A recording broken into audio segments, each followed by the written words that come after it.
So here I am in Axis Empires, moving into the summer of 44.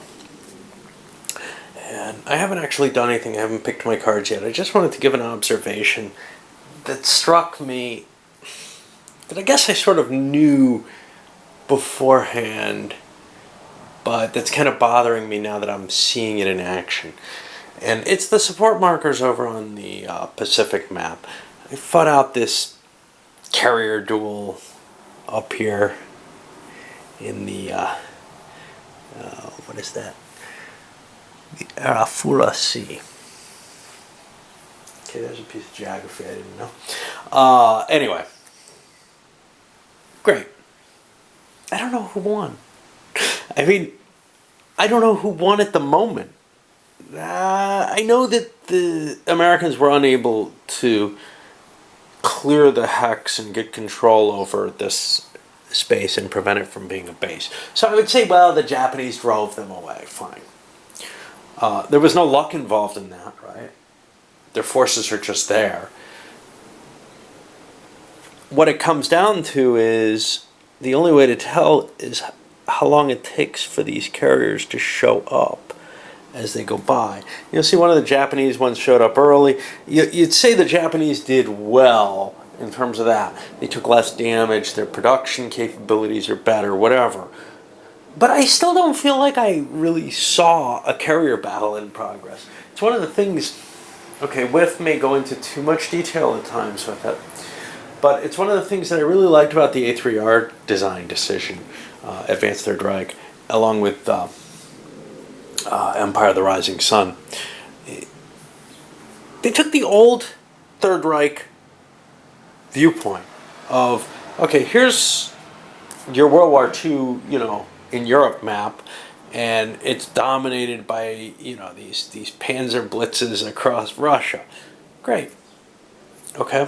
Well, when they went over to the Eastern map, they didn't say, well, let's just take all of the same strategic abstractions that we've made on fleet and air combat. Instead, they actually blew it into a little bit more detail, where it's not just a numerical comparison. There's a little bit more choices, etc., so that the carrier battles become important. Here, the carrier battles really aren't that important. All that's important is, do you have the chips to do what you need to do? And then what becomes important is how quickly do they recycle. It doesn't give that, I don't know, it doesn't give the same level of feeling that I feel I've got here in Europe with the ground war.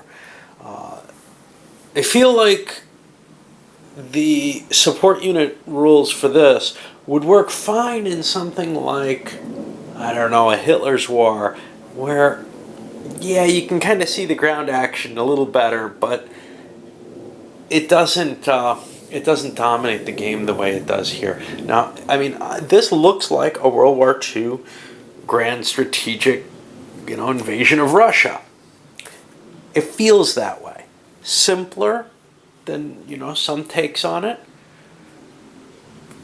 At least in terms of the, counter density and actually the full information and possibilities. Those support counters still are pretty abstracted here, and so are the ground units. But when we go over here, it does not feel like most Pacific War games. And the big difference here is I'm just not getting into the naval battles, which were really the key points in it. Good, bad, whatever. It's still an interesting game system. It's focused more on the politics. But I do find it kind of strange that there is this different level. Over here in the European theater, the ground is so important that maybe some kind of revisiting of the whole support system wasn't made to say, let's do the naval combat just a little bit more detailed. Strange. Anyway, back to the turn, start off with the Axis. So let's take a look at the Pacific theater first, and then I'll move on to the European theater because the game's getting too complex for me to handle both at once. over here with the Japanese Imperial Directive I-boat strategy. They got a bonsai attack and ended up knocking out a U.S. surface fleet with their own doing that. It slows things down a little bit. They advanced in and have taken out the last of the communist Chinese countries, Xiankang, which I ought to reflect the same way I did with Yunnan. And there should be some little counters for those, if I can find them. Then they went about declaring war on Mongolia. As far as I can see, they're not really limited from violating the Russian pact. And so now Russia is at war with Japan. You could say, wow, you really screwed up with the Japanese here, right? And I think so. Because by putting the mandate in, I prevented the Japanese from rising up here, which they would do this at the beginning of the next season. They didn't have it at the beginning of this season. That puts them only 3 cities away from the automatic victory. That would win for the Axis on both maps. And 1, 2, 3 all look pretty open, with others may be able to make up for whatever the Allies can take. On the other hand, even though I picked this, I still don't think it's a bad idea to go to war with Russia here. If this were any other game, I would feel completely comfortable that it's a good idea. In this game, though, it's harder to tell because most of the ground resources that are in Russia are committed to the Asian theater, and they're not able to swing back and forth. Russia's not weaker in the Pacific because of actions they've taken to bolster their European front. All the same, the more cities I can take, even if I can't get the auto victory, the harder it's going to be for the Allies to get a net victory point gain of 3 cities. It's going to be a much longer game, though, if I end up taking all of Pacific, all of Siberia here, and still have to wait until the Allies have taken their time. They're going to have to be able to reach VJ Day for the game to end. Of course, I may call it early if it's very obvious that it's not going to, but I don't know how obvious that can be. All right, let's see what happens for the Axis in Europe. So the German card was the big old case blue card, and that gives them 3 blitz markers, which they used. And it was kind of a mixed effect. Let's take a look at what happened. Up in the north, they kind of got stymied and lost some valuable units in an attrition battle, really. And they've got kind of this gap here. I don't think the Russians are going to be able to exploit it. They've got a real problem, though, where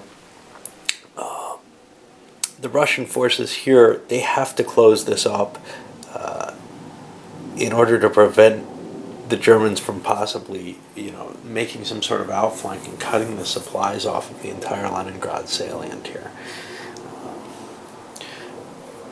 The center was mostly left alone, although with one non-blitz attack being made through here as an opportunity attack.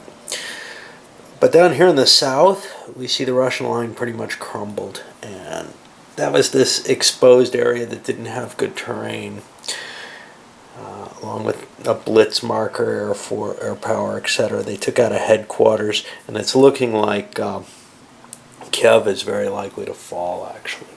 And down here in Turkish area, well, the Germans also made some headway there.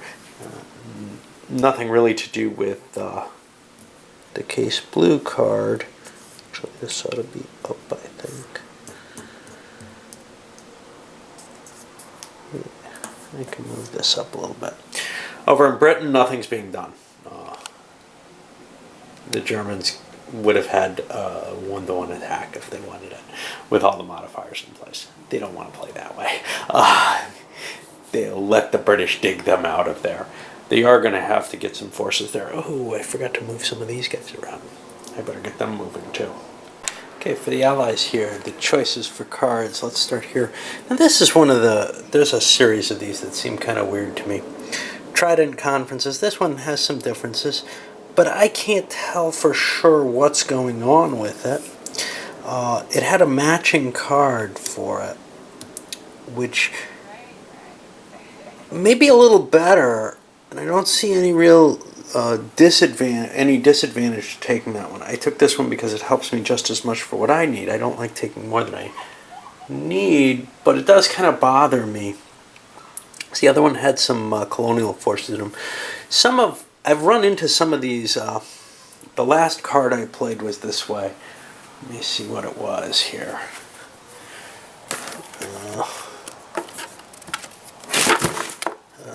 Well, here's the Symbol Conference, which is almost the same. But let's look at this one.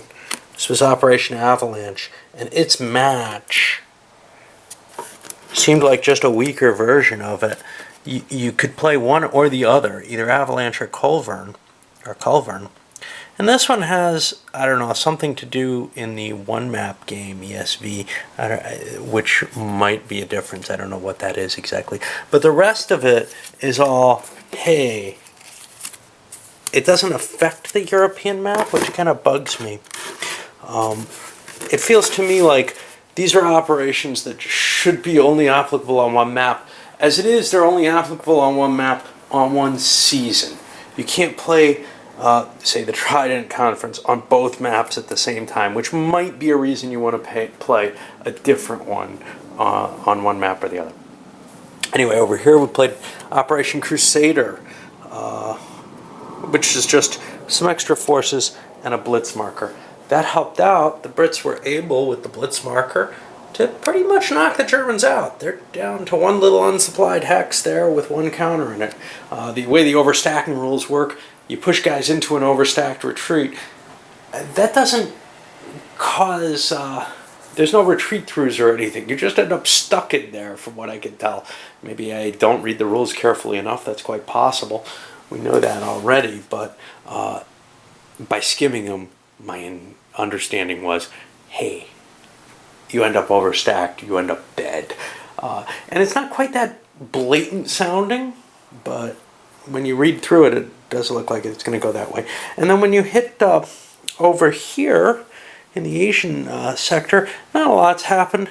The Americans are kind of pushing their way forward in supply here. Actually, they've made it as far as Lai, and are going to... Oh no, they can't do that because that would be an attack when they can't make one. But they are also preparing themselves to push more forces over into the Netherlands East Indies. And they have some cards that might help with that. On to Russians. Well, the Russians here got to play, a Siberian troop transfer. This is what they had set up. And this, I don't know what it means. The equivalent cost more and would have given them more troops, but they couldn't play that and play what they wanted to in the European front, which is the Uranus offensive. Now, the Uranus offensive is their offensive for the year, and it's going to give them some significant forces. Also give them a huge replacements, and they didn't have 6 tank steps to take. Now, after their replacement and reorganization, they actually had 3 left over afterwards, and also the 12 infantry steps. They had a hard time pushing all those out, although they got them all out. Over here in the Pacific Front, they tried to position themselves a little bit. I've got a no occupation because they're allowed to actually stream whatever they like into Mongolia. It's been attacked. They're trying to do the best that they can here, but and speaking of which, this thing too, because they didn't have anything else to take. They're trying to do the best that they can there, but really they don't have the forces to defend against the Japanese attack with China out of the way. Over here in Europe, not much going on in the Turkish front. They just reshifted things. But wow, weird stuff going on here on the German front. First of all, they got a couple of blitzes because of the Uranus, and they were able to push into these, solidify their position here, push forward with things here, but they ended up with this weird sort of staggered line here because these guys fell back while these guys linked up. I don't know how that's going to work out and how painful that's going to be. It doesn't look pleasing at all to me, but it seemed like they had so many opportunities for counterattacks that they didn't want to give them up. They also couldn't pull out in any better formation. They had to pull this way to do that. So the forces here are what slung up here, and they weren't really able to get into connection along that river line and really defend it the way they'd like to. I'm going to load this one up. I know it's the beginning of the summer, but a lot's going on, and I think I need to babble a lot on each turn starting out. I'll take care of a lot of things in the delay boxes here. Naval combat, lots and lots of counters, including some SS coming in. So it should be, I don't know, kind of interesting what's coming up in the slots. All right, up this goes.